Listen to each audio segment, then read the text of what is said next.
Assalamualaikum warahmatullahi wabarakatuh. Bismillahirrahmanirrahim. Kita lanjutkan kajian kita tentang dimensi korban dalam pembentukan insan berkualitas.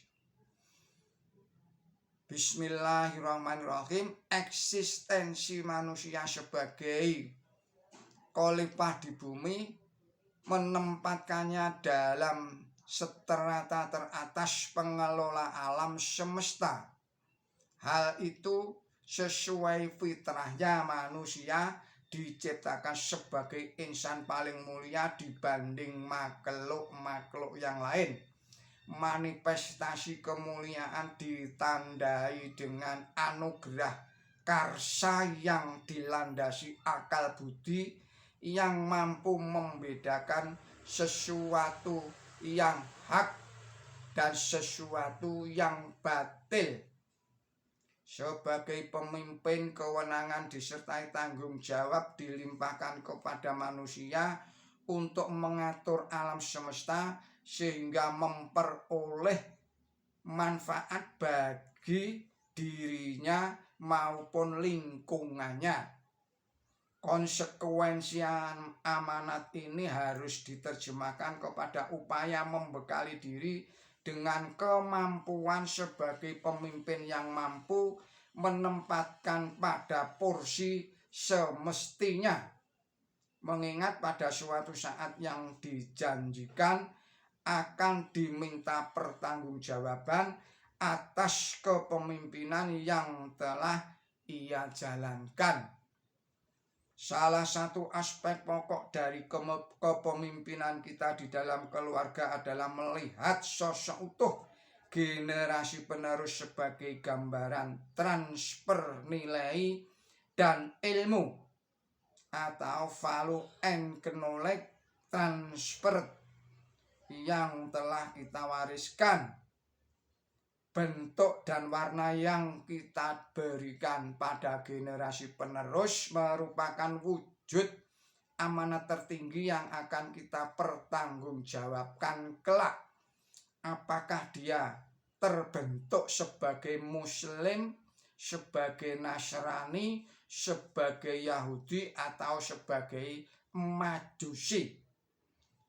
Sebagai seorang Muslim, menekankan pertama tertuju pada penanaman akidah keislaman secara impresif yang dapat menimbulkan kesan mendalam, mutlak diteruskan kepada anak sehingga pada akhirnya ia mampu berkembang sebagai insan berakhlak dan beriman Islam yang mantap. Selanjutnya, pengembangan ilmu keduniawian sebagai wahana kiprah nyata di dunia dalam kerangka menciptakan kemandirian generasi Islam di tengah percaturan gelombang kehidupan di dunia ini. Pernyataan ini sesuai dengan firman Allah di dalam surat An-Nisa, yaitu surat 4 ayatnya 9. Bismillahirrahmanirrahim. Dan hendaklah takut kepada Allah, dan orang yang seandainya meninggalkan keturunan yang lemah, khawatir akan nasib mereka. Hendaklah mereka bertakwa serta mengucapkan kata-kata yang benar. Surat An-Nisa surat 4 ayatnya 9. Meninggalkan keturunan yang lemah merupakan salah satu bentuk dosa bagi kita. Sehingga orang tua berkewajiban menciptakan generasi yang kuat sebagai penerus perjuangan mereka. Titik berat di dalam mempersiapkan generasi penerus sebagai penentu eksistensi Islam di masa mendatang dapat dimanifestasikan dengan memberikan bekal secara fisik maupun mental. Mengingat dengan bekal tersebut maka kualitas individunya pun juga akan meningkat. Implikasi pertama, kewajiban orang tua di dalam mempersiapkan generasi Islam yang tangguh diawali dari penanaman sejak dini bahwa sesungguhnya agama yang benar di sisi Allah itu adalah Islam. Dengan menunjukkan kebenaran tersebut berarti sebagai orang tua telah berkata benar. Penyampaian itu pun haruslah menunjuk dan berdasarkan bukti yang disesuaikan dengan tingkat usia atau pemahaman seorang anak. Dengan demikian, anak tidak akan merasa dijejali dogma-dogma tanpa sedikitpun boleh berimprovisasi mencari titik temu kebenaran itu dengan fenomena alam yang mampu ditangkap dan diamatinya.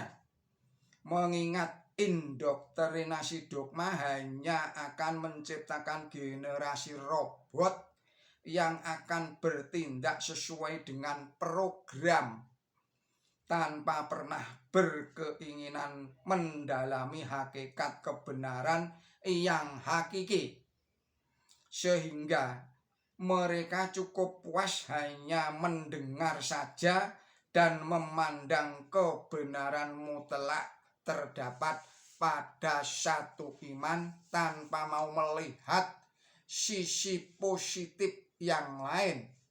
Generasi seperti ini dapat secara mantap atau ekstabilise melaksanakan ajaran Islam, tetapi aktualisasinya pelaksanaan lebih tertutup dan cenderung disiplin kaku pada suatu bentuk amalan yang lebih membutuhkan perhatian. Adalah generasi ini lebih mudahnya terkena infiltrasi akidah yang mungkin dihembuskan untuk menggoyah ukhuwah Islamiyah, bahkan merusak kebenaran yang telah nyata-nyata ada. Implementasi kedua memberi dorongan peningkatan kualitas intelektual dengan pendalaman ilmu pengetahuan dan teknologi. Hal ini dapat diperoleh dengan belajar secara formal pada berbagai lembaga pendidikan yang ada.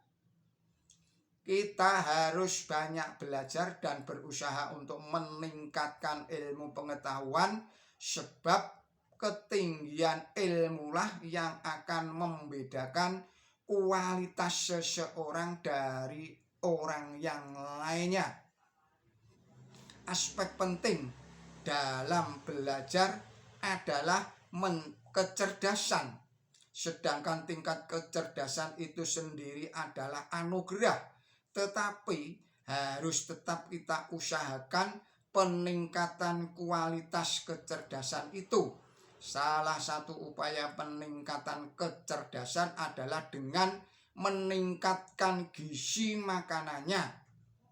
Dengan gizi yang baik, maka kecerdasannya pun diharapkan akan meningkat.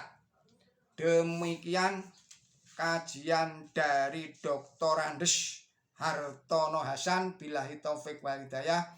Wassalamualaikum warahmatullahi wabarakatuh.